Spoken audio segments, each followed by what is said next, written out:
So, what is a failure swing?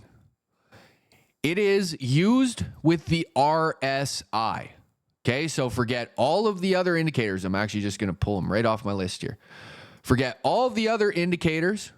Okay, the failure swing is specifically for the RSI. All right. Now, what is a failure swing?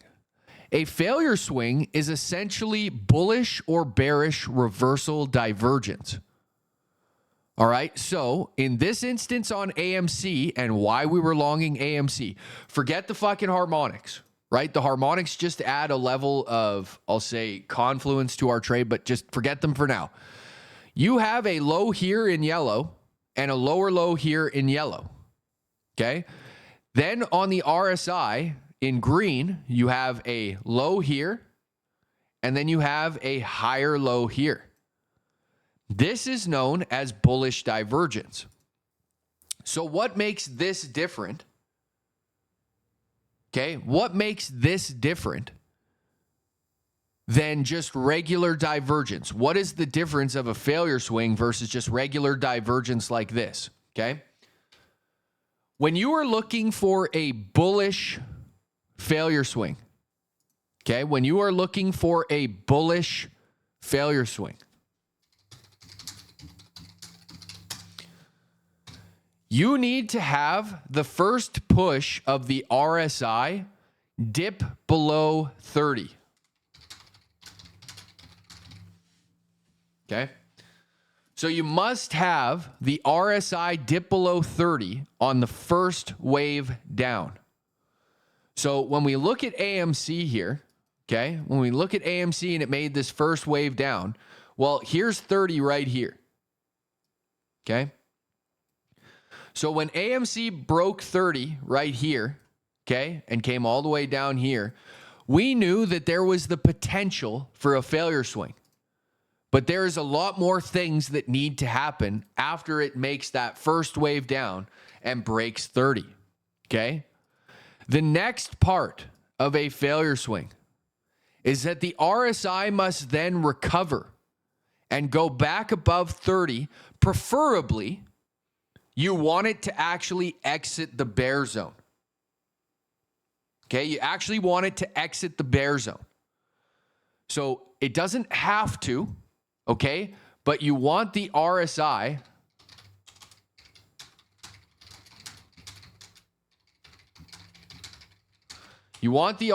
to recover back above 30, preferably exits the bear zone. All right. So when we look at the RSI on AMC, we can see it broke 30 here, made a point right here, and then came all the way back up and it actually exited the bear zone right here. So it went back above 30, right? Very, very, very important. Once it goes back above 30, right, it's now made this peak on the RSI. Okay, so this little peak when it came back above, right there. That peak is the single most important part about these failure swings. Okay, this is the single most important point about these failure swings. Because that point, when it comes back up and exits above 30, right? That point, you guys can see I've drawn a trend line across from it, right? I took a trend line, I put it right at the peak of that RSI right there. Why would I do that? That trend line right there for failure swings is your confirmation line. Okay, let me write that down for you guys here. That is your confirmation line, guys. So what does that mean? What does a confirmation line mean? When the RSI breaks back above that confirmation trend line, that is the confirmation of a bullish failure swing taking place. So how can we tell if we have a failure swing? Well, we know that the first thing is that the RSI must dip below 30, and we got that. And then you want the RSI to recover back above 30, and it did that. And then you want it to make that peak to draw your confirmation line. And that's what we got right here. And then when it made that peak, it retraced back down and it made this low right here. And we just talked about how this low to this low versus this low to this low is bullish reversal divergence. And so we have one touch of bullish divergence while also making that bullish failure swing off of the entry below 30, the exit back above. It comes back, makes the touch of divergence. We've drawn our confirmation line.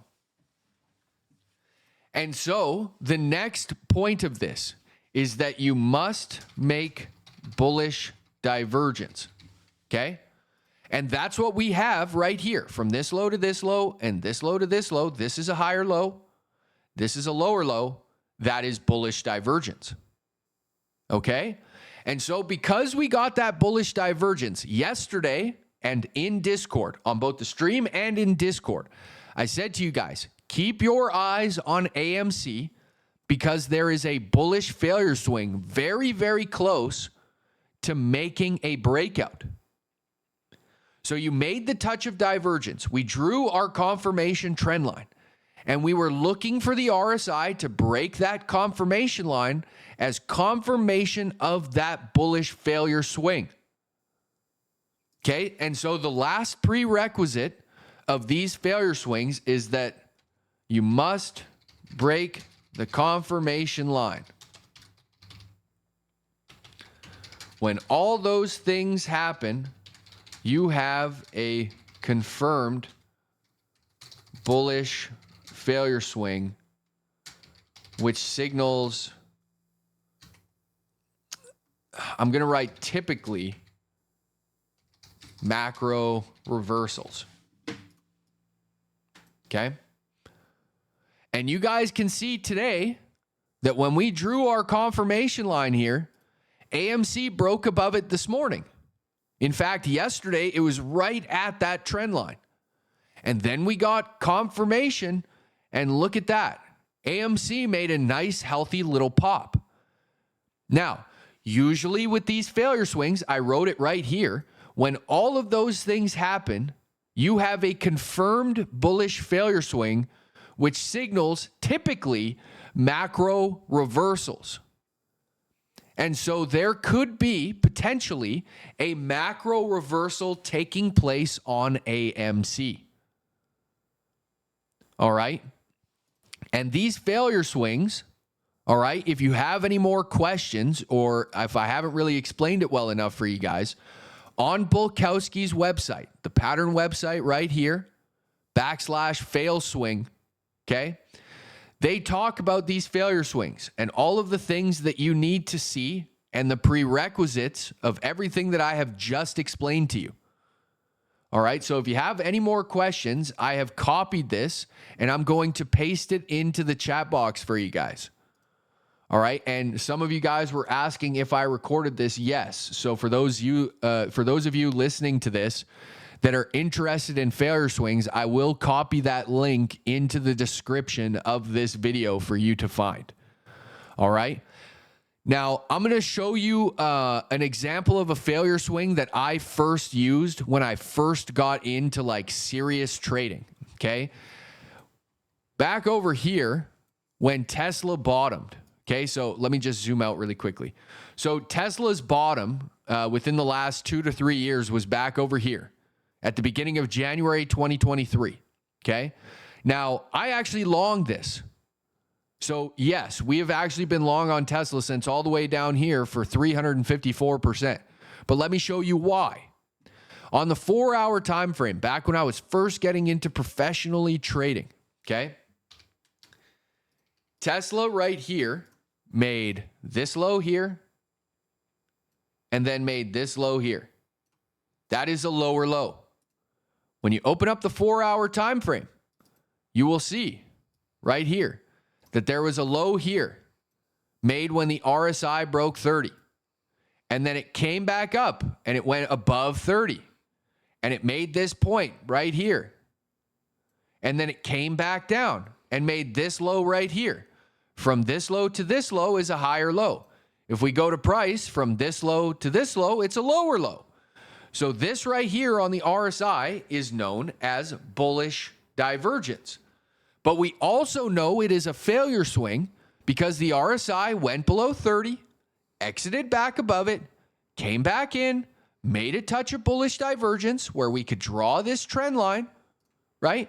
And then as soon as it breaks this trend line, that is the confirmation line, okay? The confirmation line of that macro reversal taking place. And that took place on this green vertical line right here. And you guys will see that if we zoom out, look at the size of the move that happened on Tesla after Tesla's macro 4-hour failure swing, folks. Look at it. 96% from that moment to the peak that it made before a little bit of a retracement. 96%. And so that is the bullish failure swing. Okay, that is the bullish failure swing. Now let's take a look at a bearish failure swing. Okay, let's take a look at a bearish failure swing. So check this out, folks. Same stock, right? Exact same stock. We're going to use Tesla here. Check this out. Okay, check this out. Now, let me just get rid of this so I can make more space for you guys here. All right. Oops. All right. So Tesla made this high right here, okay, with the green circle. I'm going to hide these other ones so they're not in the way. All right, Tesla made this high in this green circle right here. And on the RSI, it made this green circled trend line right here. And then it came backwards, okay? So let's quickly talk about this really quickly, okay? If the bullish failure swing must have the RSI go below 30, what do you guys think the bearish failure swing must have happen on the RSI? What number do you need to see on the RSI that it must break above in order to give us the beginning markings of a bearish failure swing? That's exactly correct, chat. Good answers. 70. 70. So if we look at this RSI, we can very clearly see that Tesla, the RSI broke above 70. That's this yellow trend line right here that I've drawn, okay? And then it comes back and it exits back above 70. And it makes this peak right here. And then you get these highs right here. Okay, you get these highs right here. So this to this is a lower high. Right? There to there is a lower high. But if we look on the price action, this is a higher high. So that is bearish reversal divergence. And while it might only be one single touch, we have a pattern on the RSI called a bearish failure swing. And so we do the exact same things. If this is the peak that broke above 70 and then it comes back down, this is where we put our confirmation failure swing trend line. Is it that peak? Because that's the one that occurs after we broke above 70 and then came back. And so when the RSI breaks that confirmation trend line in green right here where it says confirmation, that is the confirmation of a bearish reversal taking place. And so that happened on this green vertical line right here, folks. And when that took place on that green vertical line, look at how much Tesla dropped. 23%. Not only did it drop 23%, this pattern was found on the daily time frame. Because it is a macro time frame, we know that those failure swings are seeking a macro reversal of the trend. And look at what happened to Tesla from the moment that failure swing took place. You never made a higher high. That signaled a macro reversal on the chart before Tesla finally bottomed out after going down 50%. 50%, folks. So those failure swings, when you see those, they are normally an indication of a potential move about to take place, giving you a potential reversal. So if we go back to AMC and we see a very clear bullish failure swing taking place, there is the potential that AMC will find itself making a reversal. Now, I think AMC's shitty. And I don't think that AMC is going to have a massive macro reversal that changes the trajectory of this company, okay? But I have indicator signals higher, all the way to 388. There's actually more higher, but not worried about that right now. There are signals that this thing can make a really sharp and potential large move for people, 25%, maybe even more, right? And if this does give us a macro reversal, you would be talking about testing any of these prior highs and lows. And now suddenly you're talking about a trade that could net you anywhere from 60, 80, and even much, much higher percentages than that. Now, do I think that AMC is going to go to $12? No. But do I see a chart pattern on here that is suggesting that there could be a macro reversal that helps people make a large amount of money? Abso-fucking-lutely, I do. And isn't it interesting that that failure swing also coincided with a prior area of support? Ho-ho! And that, my friends, is what we call confluence of trading.